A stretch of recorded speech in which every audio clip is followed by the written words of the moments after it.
everyone. How many times does it happen with us that we have an interview and we know nothing about it? We don't even know where to start our preparation for. But it's like it's happening every time that we don't even know how to start our preparation. But we at CVL, to ease this problem of yours, have come up with a solution, an interview series, the HR Talk, where you'll get to know something about the recruitment from the recruiters itself. Today we have with us an esteemed guest, Ms.Poulomi Bhattacharya, the Director Corporate HR from the Bestech Hospitality Group. We welcome you, ma'am. Thank you so much, Aditi.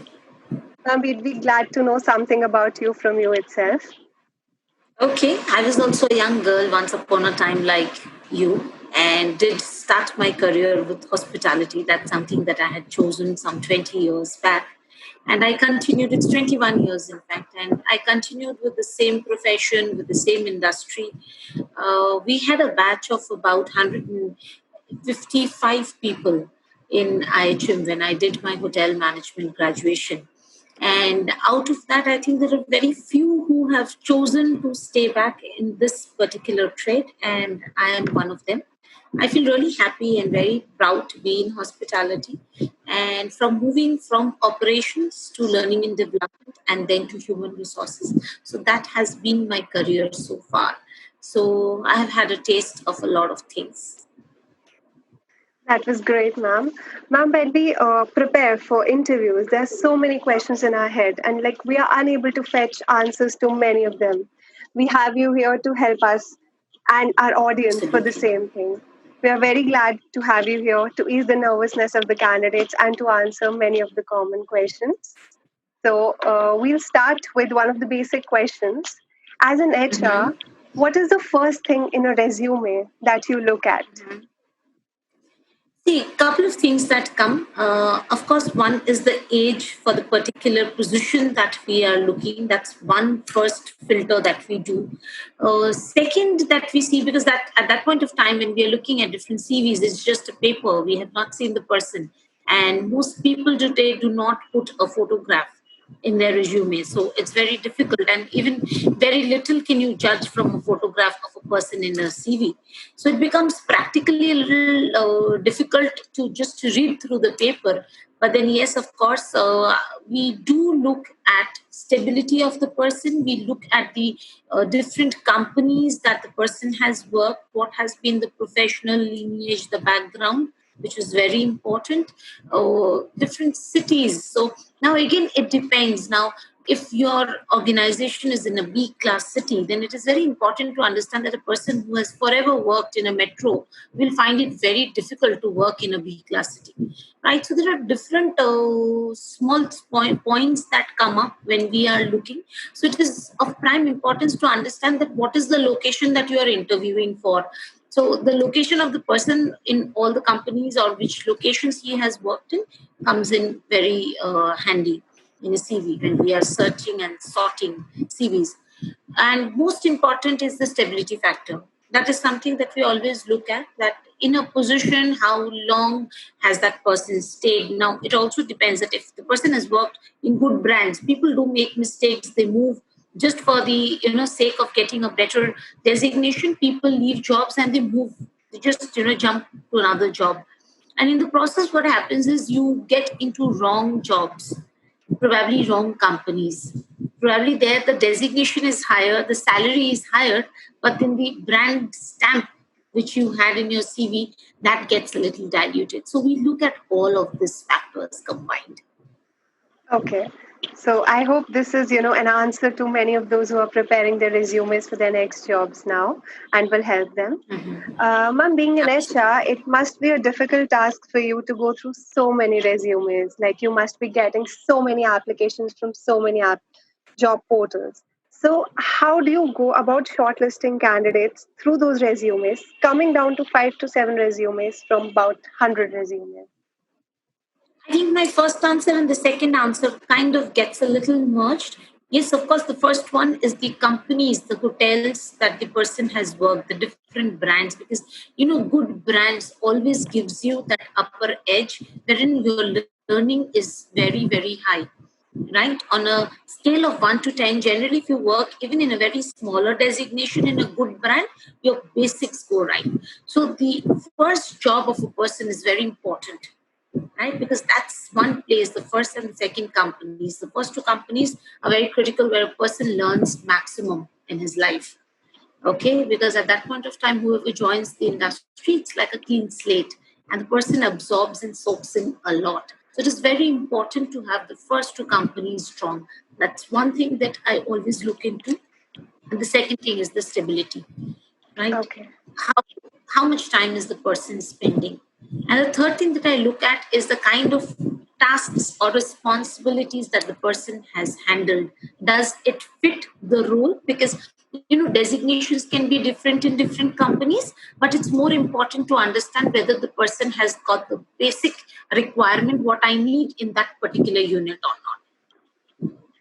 Okay, so that's something I believe that will help the people who have experience in their fields. If we are Yes. like a fresh graduate, so what should they See, focus on? for a fresher, it's just the attitude, high energy level, and the passion that we look for. Right Okay, when we go to sing to different campus for in the different hotel management schools, that's the only thing that we look at, whether that person has got that basic ability to soak into your culture or not, how open is that person to change, okay, right? These are few things that we look for when we are looking for. And of course, communication is very, very important. Whether the person really wants to pursue his or her career in hospitality or has got a fluctuating mind wherein, I need to do 2 years and then I go into cruise lines and then I go abroad, I do this, I do that. So we also look at how stable is that person in terms of his or her thinking. okay. That was great, ma'am. Being in this profession from a long time, I believe you must have come across people who make so many mistakes also, because this is like for freshers, it's the initial stint at their jobs. So, can you please tell us about some resume mistakes that are very common and people make them? Okay. Now, when we go to colleges, let me start with the fresher bit and then I'll go to the experienced ones. So, when we go to the colleges, a lot of times we see that all the CVs are cut, copy, paste. So, they're so identical that it is difficult that when a person comes, the first person comes, the second and the third and the fourth, it's like a continuity is there in the CV. So, you cannot distinguish between one and the other. Okay, That's a big mistake. Even if you want to write, please write your own CVs. It should not be, that everyone, it's the same. Now, I also find a lot of freshers, they write something as hobbies. Now, when you ask this question, what are your hobbies? Right? So they will say what their hobbies are. But probably in the resume, you will find something that is completely different. And they just don't match.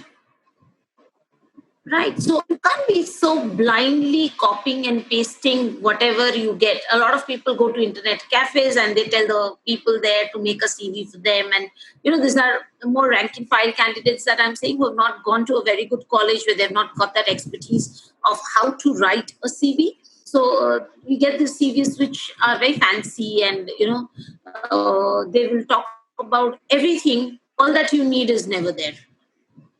okay. Then So, what? another basic mistake that is there is people do not write their academic academic qualification or what percentage they score. That is very vital.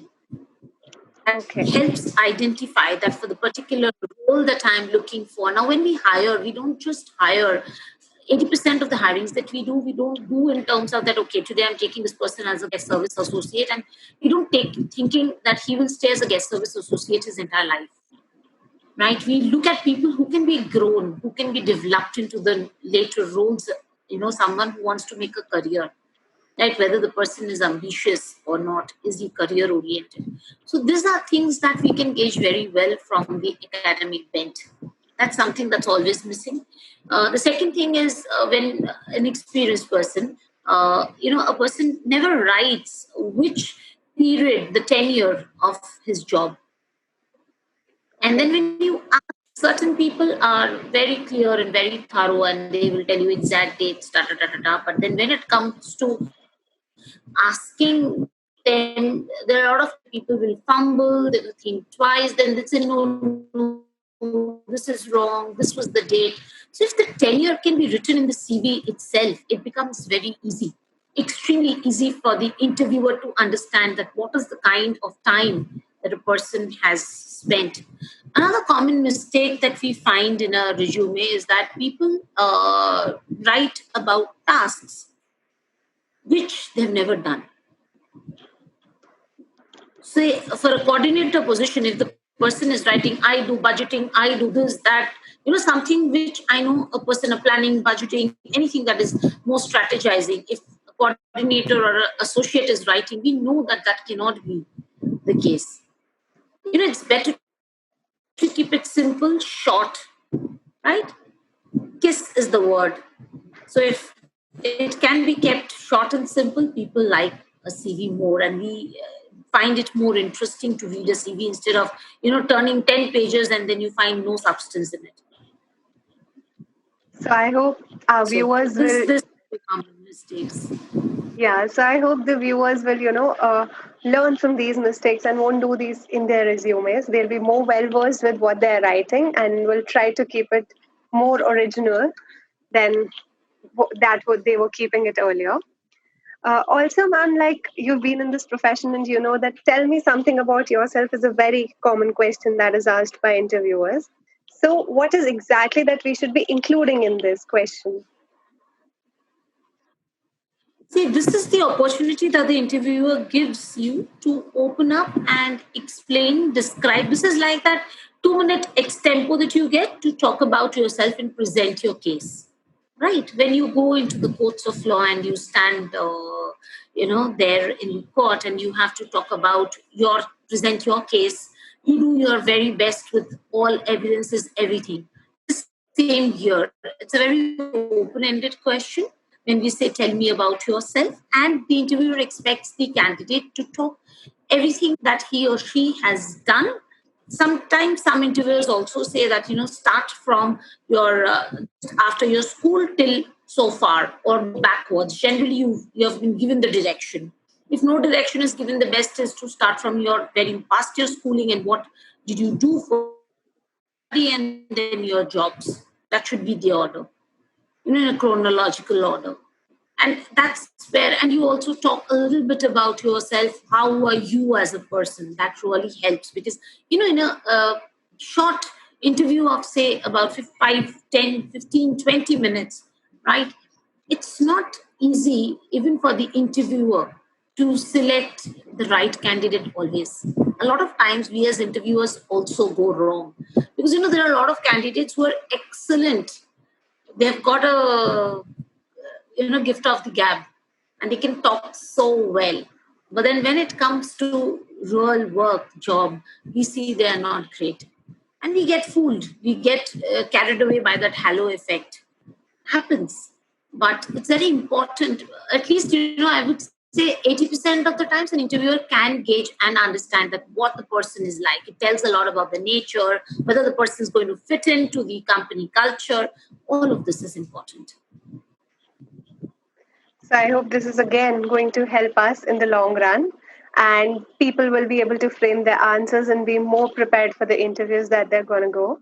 Also, in my college days, also I've seen this happening where we were confused what all we should be including in our tell me something about yourself, and we used to have debates that if we are supposed to include something about a family or not, and so on and so forth.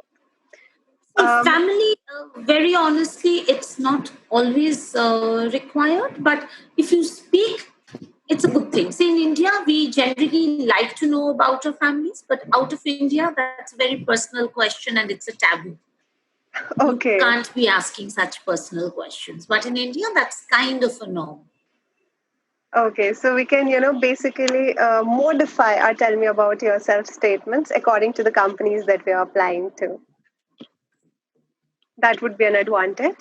So, ma'am, why don't you tell something about your organization and what kind of candidates do you look for in your organization? Two things very important that we look for. One is someone who has that desire, that hunger to grow, who has a hunger for that job, right, and wants to grow, right, is ready to move. We don't want, we want a rolling stone. We don't want people to gather moss, right? And of course, stability. These are a few things that we look for definitely. And we want people who want to learn, who want to develop, who want to do something extra over and above to be able to do something in life. You know, maybe you go away from the company and you come back again. You go gather some more knowledge, see the world. That's what we want. See the world a little more and then come back. Right? But use what you have learned, bring in a fresh culture, look at things from a very entrepreneurial mindset. These are things that we look for in this. Thank you so much, ma'am. It was great to know answers to these questions from you. I hope these are going to ease the tension in the minds of so many people out there who are looking for jobs and are preparing for the same. It was great having you here, getting those great insights from you. Thank you so much, ma'am. Pleasure. And I really hope that this is going to help the future candidates, whoever is seeing whatever I said today. Thank you so much, Amna. Thank you, ma'am. And we hope to have you here again with few more questions from the candidates. Thank you, ma'am. Thank you.